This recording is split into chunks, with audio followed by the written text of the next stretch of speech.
بسم اللہ الرحمن الرحیم۔ شروع اللہ کے نام سے جو بڑا مہربان اور نہایت رحم کرنے والا ہے۔ کیا انہوں نے زمین میں سیر نہیں کی تاکہ دیکھ لیتے کہ جو لوگ ان سے پہلے تھے ان کا انجام کیسا ہوا؟ وہ ان سے زور اور زمین میں نشانات بنانے کے لحاظ سے کہیں بڑھ کر تھے، تو خدا نے ان کو ان کے گناہوں کے سبب پکڑ لیا، اور ان کو خدا کے عذاب سے کوئی بھی بچانے والا نہ تھا۔ یہ اس لیے کہ ان کے پاس پیغمبر علیہ السلام کھلی دلیلیں لاتے تھے تو یہ کفر کرتے تھے، سو خدا نے ان کو پکڑ لیا۔ بے شک وہ صاحب قوت اور سخت عذاب دینے والا ہے۔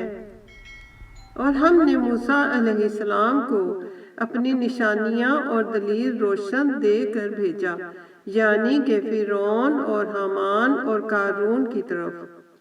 تو انہوں نے کہا کہ یہ تو جادوگر ہے جھوٹا۔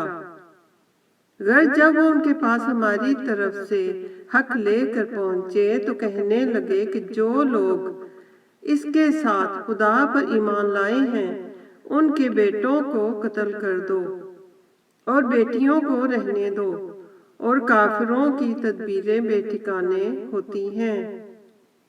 اور فرعون بولا کہ مجھے چھوڑو کہ میں موسیٰ علیہ السلام کو قتل کر دوں اور وہ اپنے پروردگار کو بلا لے۔ مجھے ڈر ہے کہ وہ کہیں تمہارے دین کو نہ بدل دے یا ملک میں فساد نہ پیدا کر دے۔ موسیٰ علیہ السلام نے کہا کہ میں ہر متکبر سے جو حساب کے دن یعنی قیامت پر ایمان نہیں لاتا اپنے اور تمہارے پروردگار کی پناہ لے چکا ہوں۔ اور فرعون کے لوگوں میں سے ایک مومن شخص جو اپنے ایمان کو پوشیدہ رکھتا تھا کہنے لگا، کیا تم ایسے شخص کو قتل کرنا چاہتے ہو جو کہتا ہے کہ میرا پروردگار خدا ہے، اور وہ تمہارے پاس تمہارے پروردگار کی طرف سے نشانیاں بھی لے کر آیا ہے، اور اگر وہ جھوٹا ہوگا تو اس کے جھوٹ کا ضرر اسی کو ہوگا، اور اگر سچا ہوگا تو کوئی سا عذاب جس کا وہ تم سے وعدہ کرتا ہے تم پر واقع ہو کر رہے گا۔ بے شک خدا اس شخص کو ہدایت نہیں دیتا جو بے لحاظ جھوٹا ہے۔ اے قوم، آج تمہاری ہی بادشاہت ہے اور تم ہی ملک میں غالب ہو، لیکن اگر ہم پر خدا کا عذاب آ گیا تو اس کے دور کرنے کے لیے ہماری مدد کون کرے گا؟ فرعون نے کہا کہ میں تمہیں وہی بات سمجھاتا ہوں جو مجھے سوجی ہے، اور وہی راہ بتاتا ہوں جس میں بھلائی ہے۔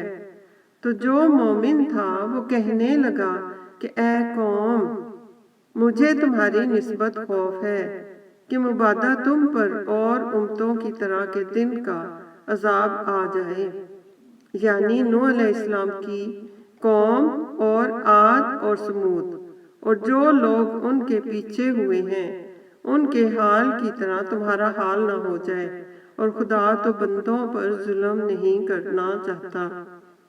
اور اے قوم، مجھے تمہاری نسبت پکار کے دن یعنی کہ قیامت کا خوف ہے، جس دن تم پیٹ پھیر کر قیامت کے میدان سے بھاگو گے۔ اس دن تم کو کوئی عذاب خدا سے بچانے والا نہ ہوگا، اور جس شخص کو خدا گمراہ کرے اس کو کوئی ہدایت دینے والا نہیں۔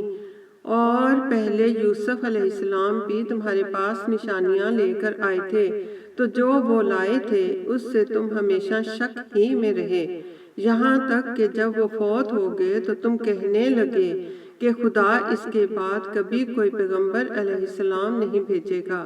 اسی طرح خدا اس شخص کو گمراہ کر دیتا ہے جو حد سے نکل جانے والا اور شک کرنے والا ہو۔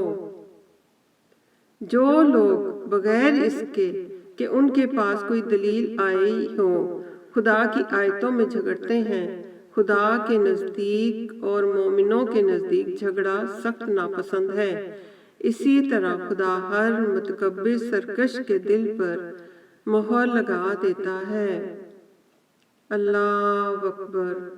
ربنا آتنا فی الدنیا حسنۃ وفی الآخرۃ حسنۃ وقنا وقنا عذاب النار وقنا عذاب النار